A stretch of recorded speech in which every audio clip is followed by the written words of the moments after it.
Pacers beat the Cavs right here in the Gainbridge Fieldhouse. Tony East here with Forbes and Locked On Pacers, 114-112. The final score for Pacers versus, let's go with that, some air quotes here, Cavs tonight. No starters for the Cavs in the second half. Only Jared Allen played in the first half. A lot of Cavaliers currently walking off the floor in front of me as I say their names. But their B group, or whatever you want to call it, was just sensational for a lot of this game. It made it very hard for the Pacers. Ty Jerome, as he leaves the floor, was excellent with 24 points. Jared Allen was still a beast with 10 boards in his first half play. Sam Merrill made a bunch of threes in the fourth quarter. DeAndre Hunter had quite an impressive game. Dean Wade's defense was awesome. That's what makes the Cavs so good, is their bench is awesome and fits very well with their starters. I think many thought the Pacers would have an easier time than this, though, and it was tough for the Pacers all night. They hung around the whole game, which has made it extremely fun to be here. The Cavs' biggest lead, 11 in the third quarter. Pacers' biggest lead was 7 in the first quarter. But the game kind of ping-ponged around. No team really ever leading outside of, I think, one Cavs possession by double digits, right? It was always close or within striking distance for either team, which made for a really, really fun basketball game. And the Pacers found a way to get it done. Their late-game play was impressive, even when you consider who the Cavs on the floor, which we'll get to in a second, and that was guarded by a largely good play from their starting five. Tyrese Halliburton, the closer, needs to be the closer, and he was nearly a triple-double for Halliburton with 23 points, 10 assists, and 8 rebounds.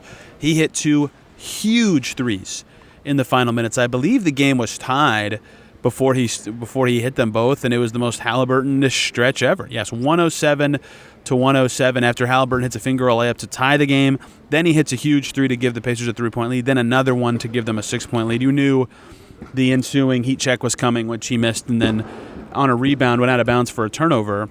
But regardless, that stretch was huge. The Pacers had a lot of trouble creating 6 points of separation all night, right? They were up 6 in the first quarter and weren't up more than 1 or 2 throughout the rest of the game until those 2 shots, right?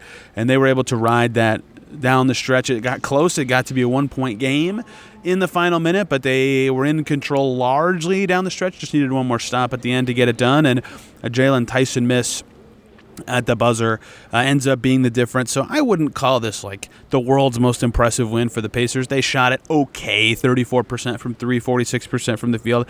9 turnovers is pretty good, but they got smoked on the glass, 46-50. Well, that ended up being closer than it felt during the game. They were below their typical played awesome level of assists. Against a team that I think most people thought that they had more talent than, given who was available. Again, it was not like a premier Pacers performance. I will say this, though.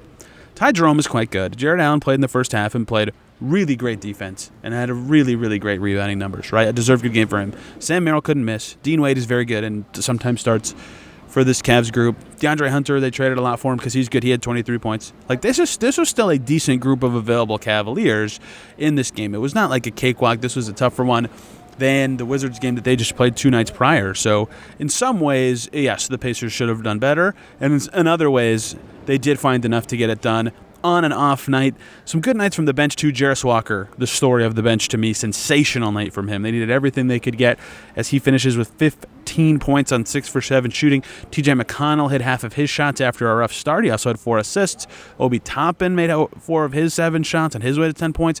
Benedict Mathurin was really great in the second half. He finishes 6 for 14 on his way to 13 points.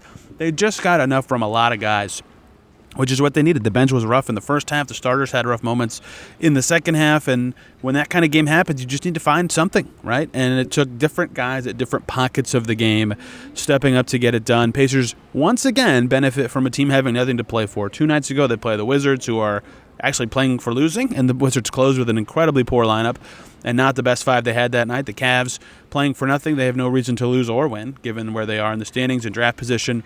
But their closing 5, I believe, was Craig Porter Jr., Isaac Okoro, Javonte Green, Tristan Thompson, and Jalen Tyson. That certainly helped the Pacers. I think the best player the Pacers have faced in the final minutes of a game this week has been Isaac Okoro, and he had a nice night tonight. But the Pacers have certainly benefited from circumstance and schedule.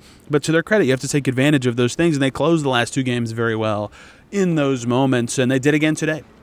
The 2 threes by Halliburton, of course, being a huge part of it, but other plays late that were important, right? Their defense was better down the stretch than it was for basically any other stretch of the entire game, right? And that really mattered as well. And even before, Halliburton's threes, huge three from Jarris Walker, a big shot from Miles Turner, right, to keep up, because early in that quarter, holy cow, was Sam Merrill hitting everything. They ran a two-man action just to get Sam Merrill popping. He was covered. He still drilled a three.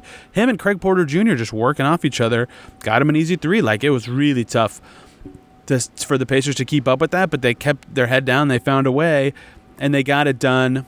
Nice win for the Pacers, certainly, to get the win, right? They care about the result regardless of the circumstance, mostly because this secures them a top 4 seed in the Eastern Conference. They can still get to 3. Their seeding range is no longer 3 through 5. It's now 3 or 4 because the Knicks lost in Detroit on Thursday night. So 1 win by the Knicks or 1 loss by the Pacers would lock the Pacers into the 4 seed, but 3 is possible. If the Pacers win out and the Knicks lose out, the Knicks play the Nets on Sunday. The Pacers will be in Cleveland taking on the Cavs.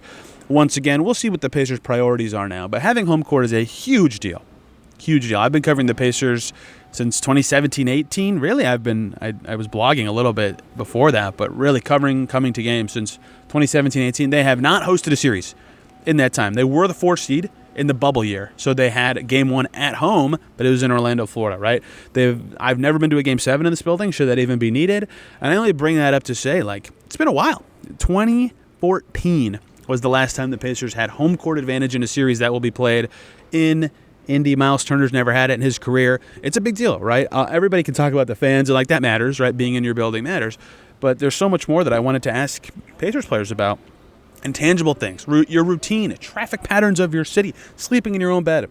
These things are all advantages that the Pacers now get for 1 extra game of the first round.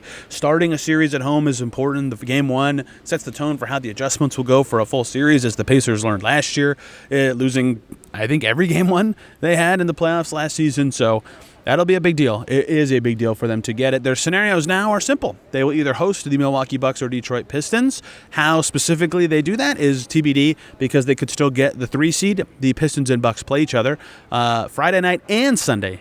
So if the Bucks win just one of those games, the Bucks will be the 5 seed, but the Pacers could be 4 or 3 still. So it's impossible to know who the Pacers' first-round opponent will be. They can't even control it. They can't even say if they win out, they'll play this team, or if they lose out, they'll play this team, because it depends on other results, right? By the end of Friday night, they'll have a very good idea of what their first-round opponent could look like. And by the end of Friday, it could be known that it's the only way it's known by the end of Friday would be if it's Pacers-Bucks. Regardless, they have no clarity right now other than the fact that the Game 1 of the postseason will be on this floor. It's a big deal for the Pacers. Now they turn their attention to other things. Can they get out of these last 2 games injury-free? I think that'd be my number 1 priority as the Pacers. They could move up quite a bit in the draft order, given how tight things are between 19 and 25 in the inverse standings.